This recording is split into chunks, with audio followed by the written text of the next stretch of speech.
What's going on YouTube? Welcome back to the channel. So I got a new gas tank for the forge. The other tank died and we got like 2 melts out of it, but I had to fire the crucible, fire the furnace, so I grabbed another tank, another 30 bucks, and I pre-cleaned a bunch of copper, and I'm gonna try to do it without cranking it, just very low and steady, and see if we can do it quietly.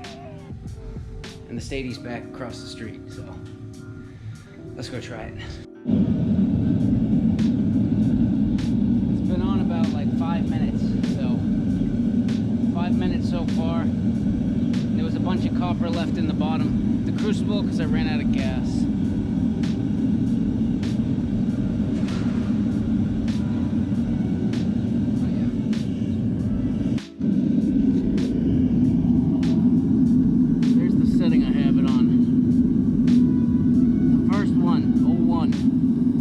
Leave it right there, see what happens.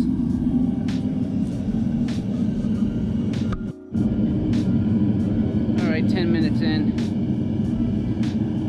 It's starting to glow orange. It might be starting to melt a little bit at the bottom, but it's hard to tell. I don't want to open it, cool down yet. I feel like last time it heated up a little bit quicker, but there's a huge ball of melted copper at the bottom when I ran out of gas, so could be why it's taking a minute. But the pipes that I stuck in are starting to melt.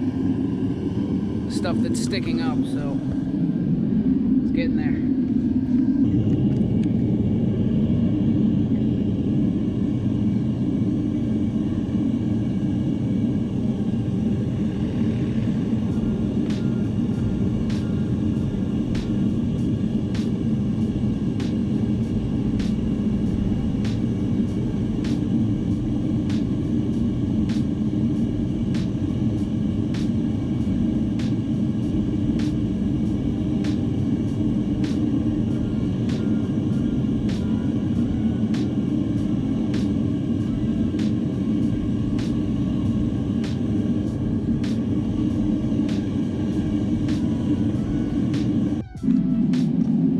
So it took about like 15-20 minutes, and it's just starting to like really pool up on the bottom. I got about a half a crucible now, so I'm just gonna let that finish its way down, get a nice pool started, and then try to do another pour.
just steady.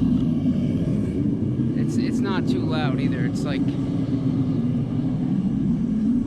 the lawnmower next door was louder, so we're good.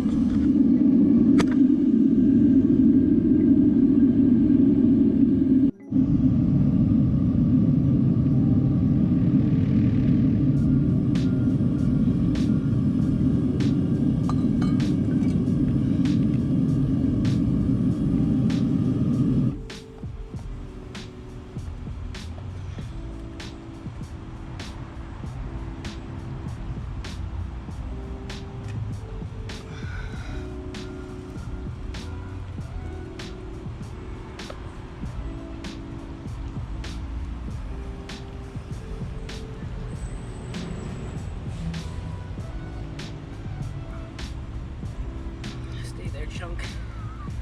Stay there.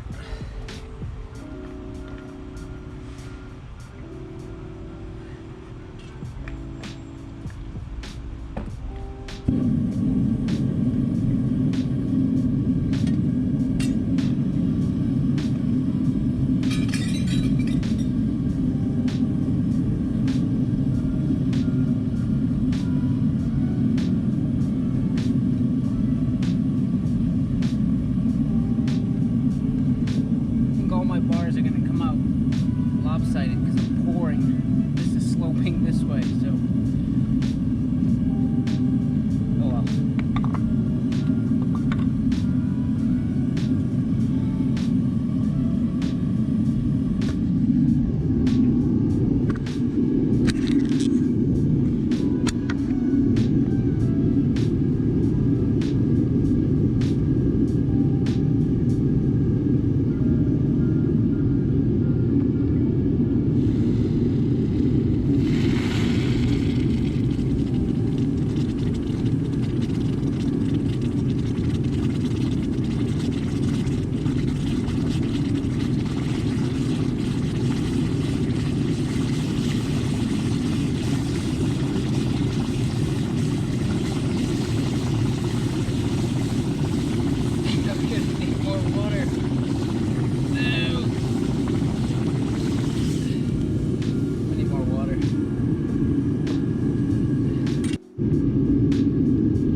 Alright, so the only thing I did off camera to these is I took the Sawzall and just cut off all the hangy bits, and then I just took the grinder with the flap disc sandpaper and just blasted over them real quick, just so they look somewhat presentable.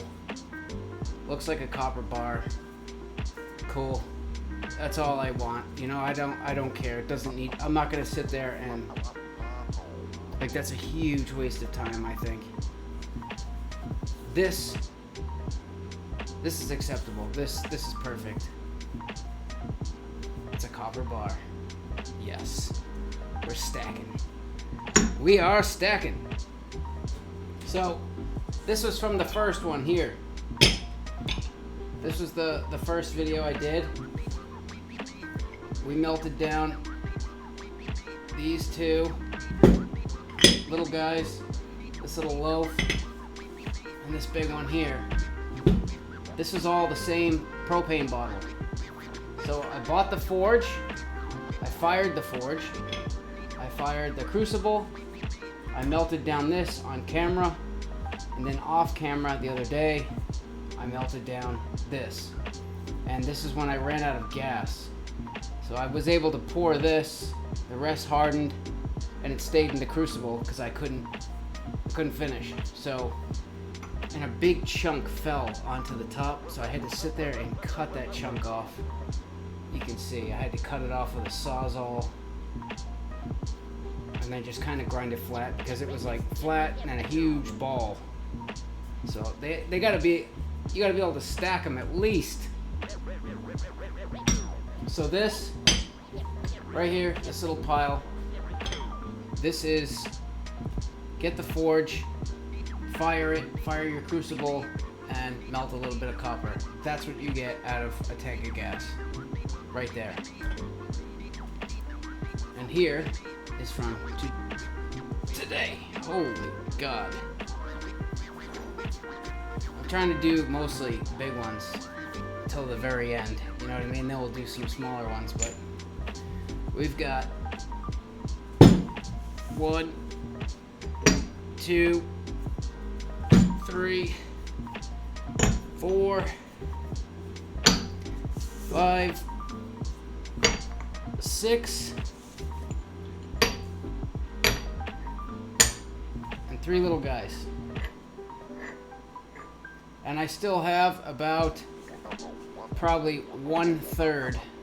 I'm guesstimating here, about 1/3 of the propane tank left. So I will be able to melt a little bit more.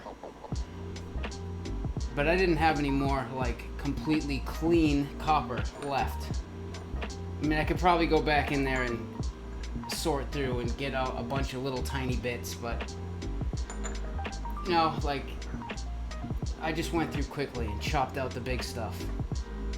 I made a pile, and I think this is the way to do it. Like, have it all separated. And when I was melting this guy, I figured out that you didn't have to have the crucible at 5 or 4 and wake up the whole neighborhood. You can put it at 1, a little over 1. If you put it just a little over that first 1 on the gauge, it takes about, I would say, 10 to 15 minutes to get that crucible hot enough to where it starts melting. But I had a big wad of copper at the bottom of the crucible while it was heating up, so it could actually be a little less. It could be like 10 minutes before it starts melting. And then once you get it to that temperature, it's fast, man. Like, I was running around trying to get water, keep feeding the thing. It was hungry. I wanted to eat. So I don't know why. I always think that everyone else knows more than me about just anything, you know? Like, people come up and they say, hey, you know, I was talking to an acquaintance of mine, and I was telling him about my little copper escapades, because I know he's a plumber too, and he gets copper also for free. He's a bit older than me. He's been in the business for like 25, 30 years, and he's been scrapping copper his entire life. So I was like, yeah, melting it down, saving it, I'm gonna stack it up and then one day cash in, And he's like, no, yeah, see, that's the problem. He said, copper isn't like silver or gold. It doesn't just continuously go up in value. And it doesn't go up in value over the long term.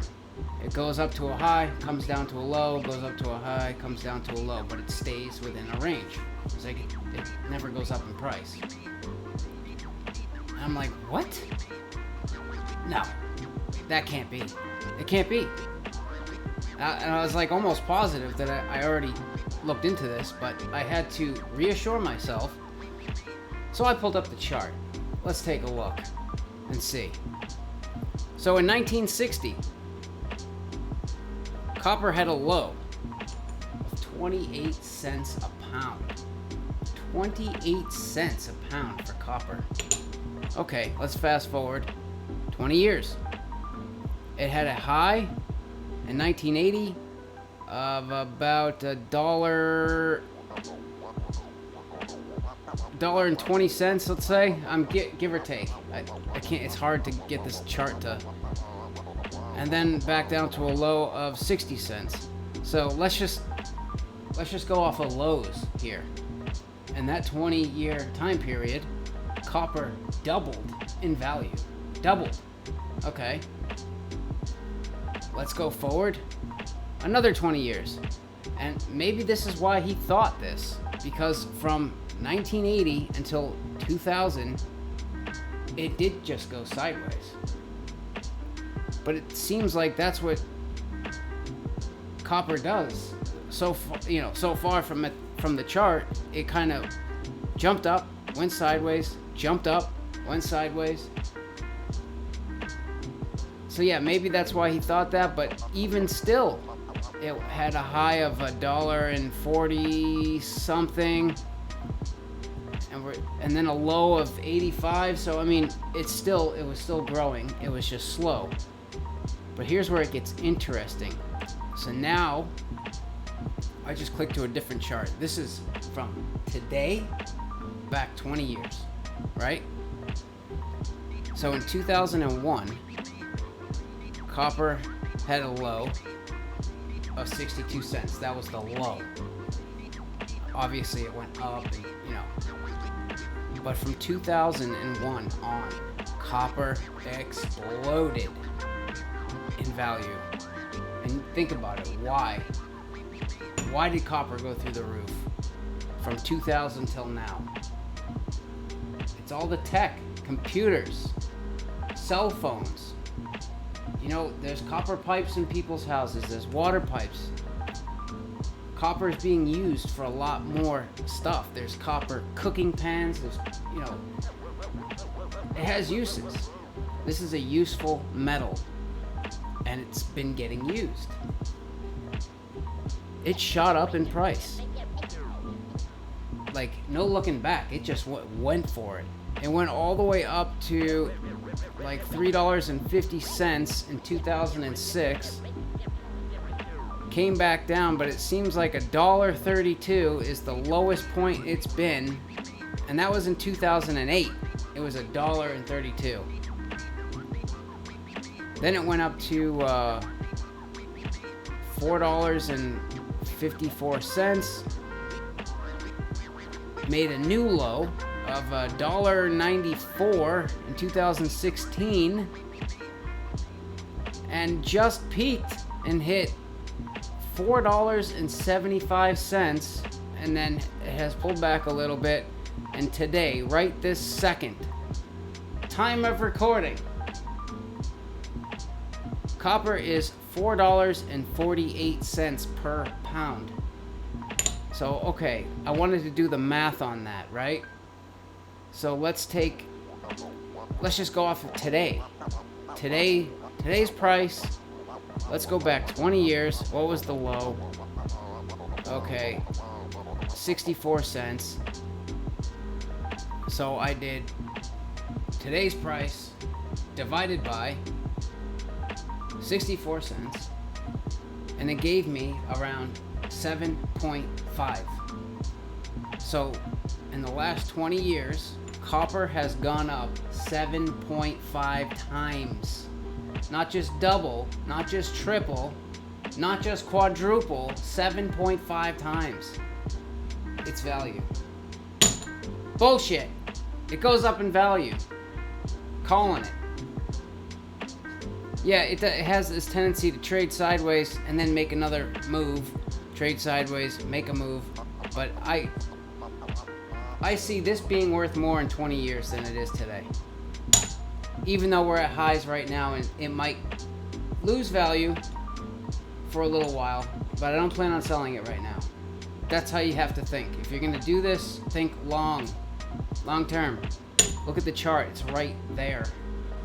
So here's the thing, if you don't get the copper for free from your job or whatever, I don't think that it's worth getting a Devil Forge and melting down copper, unless you have to get it for free somehow. And people get inventive, you know, they go dumpster diving, they find a microwave on the side of the road, they'll open it up, they'll scrap all the copper out of it, and then they'll throw the rest of the junk metal away. I mean, there's many ways to get your hands on copper besides going and robbing people's houses. Don't do that. But if you get it for free from your job anyway, because remember, it costs for the forge, and then it costs for gas. So there's your profits if you're not smart about it. That's why I think I'm gonna get 2 tanks next time, so that if I'm heating that crucible up and I run out of gas, you know, I can just switch tanks and continue, because once that crucible's hot, you want to just keep going, man, until you run out. Until you run out of copper or whatever. Just get it hot and get after it. But if you do get it for free, I do think getting the Devil Forge and buying the propane is worth it. I mean, at today's current price, I think by the time what I have, right, what I just showed you, I probably have enough to pay off the forge right now. And then, you know, I'll do another melt. I still have a ton of copper left to melt. I have a bunch of brass to melt. So by the time, you know, yeah, I think by the time I finish melting what I have left in my bin, I will have paid for the forge, all the accessories, and the gas, and be, like, in profit. But again, I'm not selling this. Not today. Maybe in 20 years, I'll sell it. But anyways, guys, that's it for this one. Make sure you subscribe. Oh, it's there. Give the video a thumbs up, and I'll see you in the next one. And maybe we'll do some brass or something else next time. See you later.